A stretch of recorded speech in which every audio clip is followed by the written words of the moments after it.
మహాగణాధిపతయే నమః. ఓం గురుభ్యో నమః. ఓం శ్రీమాత్రే నమః.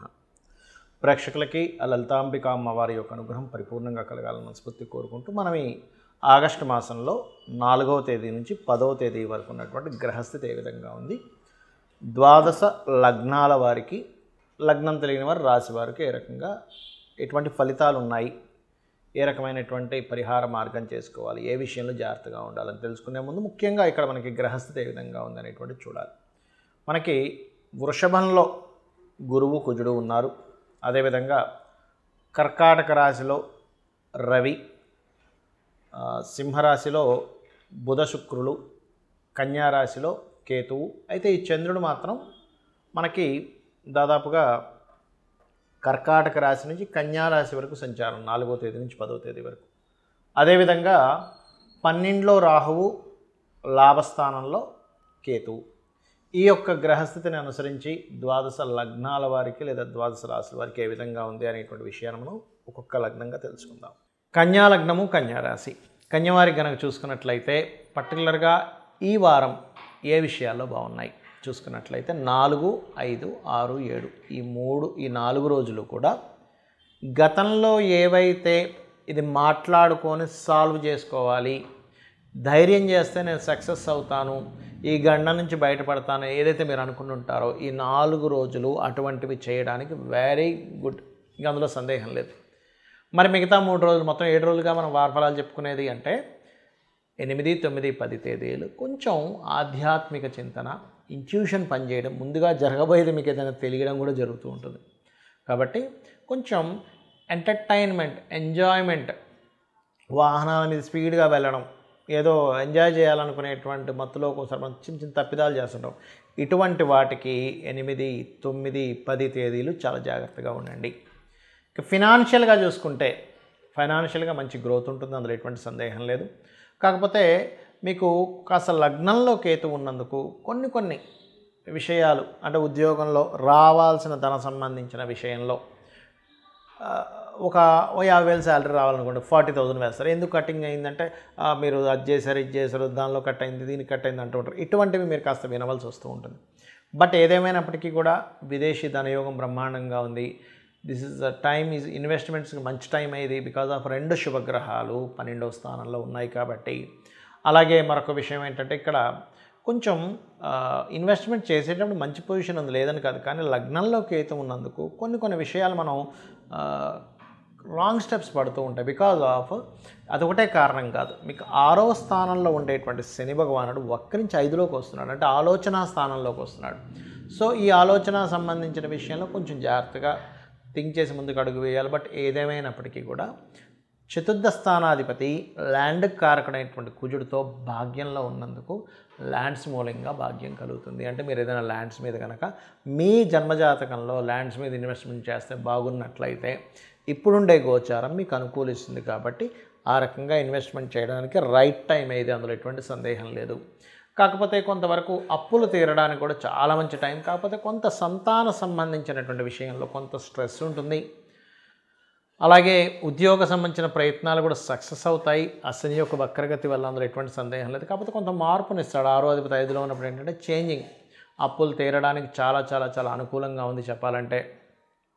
అనుకున్న వారిని వివాహం చేసుకోవడానికి సక్సెస్ రేట్ బాగుంది. కాకపోతే మీరు వివాహ సంబంధించిన నిర్ణయాలు, వివాహ సంబంధించిన ప్రయత్నాలు మాత్రం పొరపాటును కూడా 8, 9, 10 తేదీలు చేయకండి. ఏమవుతుందంటే ఒక్కోసారి నేను చూస్తుంటా, ఫస్ట్ మాట్లాడేసుకుంటారు, తీరాయిలు ఇంకోసారి మాట్లాడేసుకుని మాకు వద్దంటారు.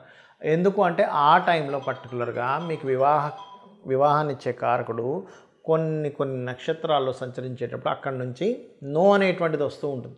ఇదేంటంటే నిన్న మొన్నటి వరకు మనం అంతా ఓకే అనేసారు, అద్భుతంగా మాట్లాడేసారు, ఇప్పుడు మళ్ళీ నో అంటున్నారు. ఏంటంటే బికాజ్ ఆఫ్ ప్లానటరీ పొజిషన్స్ మారిపోతాయి, నక్షత్రాలు మారుతూ ఉంటాయి. కాబట్టి మీ లగ్నానికి పాయింట్ నెంబర్ 1 విదేశీ సంబంధాలు వెతుక్కోండి. పాయింట్ నెంబర్ 2 ఈ 8, 9, 10 తేదీలు మాత్రం పొరపాటును కూడా ఆ యొక్క విషయాలు మాట్లాడకండి. ఎక్కువగా వెంకటేశ్వర స్వామి ఆరాధన చేయండి, గణపతి ఆరాధన చేయండి, శని కేతు గ్రహాల దగ్గర దీపారాధన చేయండి, గోవుకు బెల్లము గ్రాసము తినిపించండి, అన్ని విధాలా బాగుంటుంది. ఈ యొక్క ఎపిసోడ్లో పర్టికులర్గా నేను మీకు దేవతా సంబంధించిన ఉపాసన సంబంధించిన విషయాలు కొన్ని క్లారిటీ ఇవ్వబోతున్నాను. ఎందుకంటే నన్ను చాలామంది అడుగుతున్న ప్రశ్న, దీనిలో ఒక క్లారిటీ ఇవ్వబోతున్నా. అదేమిటంటే చాలామంది ఏంటంటే మేము పలానా సంకల్పం కోసం ఫలానా దేవత ఆరాధన చేస్తున్నాము, నాతో పాటు 10 మంది చేస్తే 9 మందికి లేదా 8 మందికి రిజల్ట్ వస్తే ఒకరిద్దరికి రావట్లేదు ఎందుకు అని అడుగుతూ ఉన్నారు. ఒకటే గుర్తుపెట్టుకోండి, ఇక్కడ ఏంటంటే మీరు గమనించండి, మనకి సైన్స్లో కూడా ఒక ట్యాబ్లెట్ ఉంది. ఆ ట్యాబ్లెట్ అందరికీ పనిచేస్తే కొంతమందికి పనిచేస్తుంది. టీటీ ఇంజెక్షన్ ఉంటుంది, అదేవిధంగా పోలియో డ్రాప్స్ ఉంటాయి. ఇట్లా ఎందుకండి మరి అందరికీ ఒకేలా పనిచేయాలి కదా, ఎందుకు పని చేయట్లేదు అంటే వాళ్ళ యొక్క శరీర తత్వం వేరుగా ఉంటుంది. ఒక ట్యాబ్లెట్ అంటే ఒక మెడిసిన్ ఏదైతే ఉంటుందో ఆ డ్రగ్ కొంతమందికి పనిచేస్తే ఒక 5% 2% 1% పీపుల్కి పనిచేయదు. ఎందుకు అంటే వాళ్ళ శరీరతత్వం దాన్ని తీసుకోదు. అలాగే మన పర్సనల్ చార్ట్లో కూడా ఒక ప్రాబ్లంకి ఒకటి అనుకున్నప్పుడు అది అందరికీ పనిచేసే విధంగా ఇంకొంతమందికి పనిచేయదు. అప్పుడు ఏం చేయాలంటే మీ పర్సనల్ చార్ట్లో చిన్న ఉదాహరణ చెప్తాను. ఉద్యోగం రావట్లేదు అన్నప్పుడు మనకి మెడికల్గా చూడండి, జ్వరం వచ్చింది అనుకోండి, మనం ఏం చేస్తాం, ఒక ట్యాబ్లెట్ తీసుకుని వేసేస్తాం. కానీ ఆ జ్వరం మలేరియా జ్వరం అన్నప్పుడు కొంచెం ట్యాబ్లెట్స్లో మార్పులు వస్తాయి. కాదండి డెంగ్యూ అంటండి అన్నప్పుడు ఏం చేస్తారు, నార్మల్ ట్యాబ్లెట్స్ కాకుండా లోపల దానికి సంబంధించిన వేరేది ఏదైతే ఉందో ఆ రకంగా ఎలా అయితే డాక్టర్ గారు మనకి మెడిసిన్స్ మారుస్తారో అలాగే మీ దశమ స్థానాధిపతి ఎవరో అని చూసుకోవాలి. ఉద్యోగం రావట్లేదు అంటే మీ 10th లార్డ్ ఎక్కడున్నాడు. ఒక్కొక్క లగ్నానికి సేమ్ మేషలగ్నంలో జన్మించిన 10th లార్డ్ శనైనాగా వాళ్ళకి వెళ్ళి కలిసేటువంటి గ్రహస్థితిని బట్టి వాళ్ళ కాంబినేషన్స్ మారిపోతూ ఉంటాయి. అంటే మీ 10th లార్డ్ ఎవరితో కలిసి ఉన్నారు. ఇక్కడ ఏంటంటే ఒక ప్లానెట్ వెళ్ళి ఏ ప్లానెట్స్తో కలిసింది అనే దాన్ని బట్టి ఇక్కడ చాలా విషయాలు వస్తాయి. ఎలాంటివి అంటే మీరు ఎటువంటి ఉద్యోగంలోకి వెళ్తే ఎదుగుతారు, పాయింట్ నెంబర్ 1. రెండవది, మీకు ఉద్యోగంలో ఇబ్బంది వచ్చినప్పుడు ఎటువంటి పరిహారం కానివ్వండి, నిర్ణయాలు కానివ్వండి తీసుకోవాలి, రెండో పాయింట్. మూడోది, ఇప్పుడు మీరు ఉద్యోగం మారచ్చా మారకూడదా, ఇప్పుడు తొందరపడి ఏమైనా మానేస్తున్నామా. చాలామంది చూడండి, అబ్బా నాకు చిరాకు వచ్చేసిందండి, నేను ఎంత కష్టపడుతున్నా సరే ఆఫీస్ వాళ్ళు నన్ను గుర్తించట్లేదు కాబట్టి నేను ఉద్యోగం మానేస్తా అని అనుకుంటాం. కానీ ఒక్కొక్కసారి అది రైట్ డెసిషన్ అవుతుంది, 100% రైట్ డెసిషన్ ఒక్కోసారి అవుతుంది, ఒక్కోసారి కంప్లీట్ రాంగ్ డెసిషన్ అవుతుంది. ఆ విషయాన్ని కూడా మీ యొక్క జాతకం చెప్తుంది. ఇది ఓన్లీ ఉద్యోగం కోసమే కాదు, ఇన్వెస్ట్మెంట్, ఇక్కడ ఇన్వెస్ట్మెంట్ చేయాలా వద్దా మీ పర్సనల్ చార్ట్ క్లియర్గా చెప్తుంది. అలాగే మీరు ఇప్పుడు విదేశాలకు వెళ్దాం అనుకుంటున్నారు, ఒక్కొక్కసారి ఏమవుతుంది, కొంతమందికి హడావిడిగా వెళ్ళిపోతారు, తీరకపోతే అయ్యో ఎందుకు వచ్చాను, 3 లక్షలు ఖర్చు అయిపోయి మళ్ళీ వెనక్కి వస్తారు. Right time or wrong time అంటే ప్రతి జాతకము అద్భుతమైన జాతకమే, గుర్తుపెట్టుకోండి. ప్రతి జాతకం అద్భుతమైన జాతకమే. కాకపోతే ఆ అద్భుతం మీ జన్మ జాతకంలో ఏ భావంతో కనెక్ట్ అయింది అనేటువంటి తెలుసుకోవాలి, గుర్తుపెట్టుకోండి.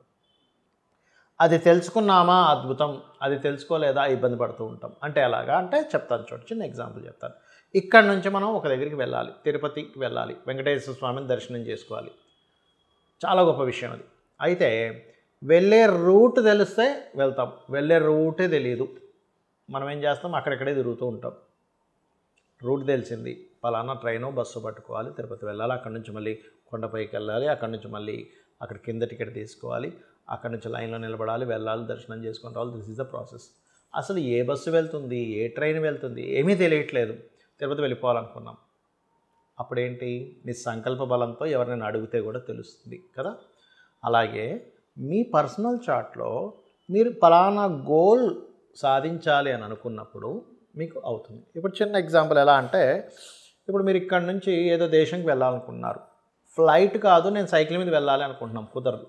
బస్సులో వెళ్ళాలనుకుంటున్నాం, ఫ్లైటే ఎక్కాలి, అవునా, సముద్రం దాటాలంటే, లేదా షిప్ ఎక్కాలి. అలాగే మీ గోల్కి ఏ గ్రహ బలం కావాలి, ఐఏఎస్ అవ్వాలనుకుంటున్నానండి, లేదంటే నేను గొప్ప బిజినెస్ మ్యాన్ అవ్వాలనుకుంటున్నాను, ఫస్ట్ యోగం ఉందా లేదా.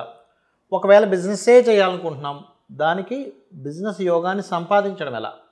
మనకి పురాణాలు కానీ ఇతిహాసాలు కానీ అన్నీ ఏం చెప్తున్నాయంటే, చూడండి, ఒక మహర్షి, ఒక గొప్ప రాజు బ్రహ్మర్షిగా మారాడు, వినే ఉంటాం మనం.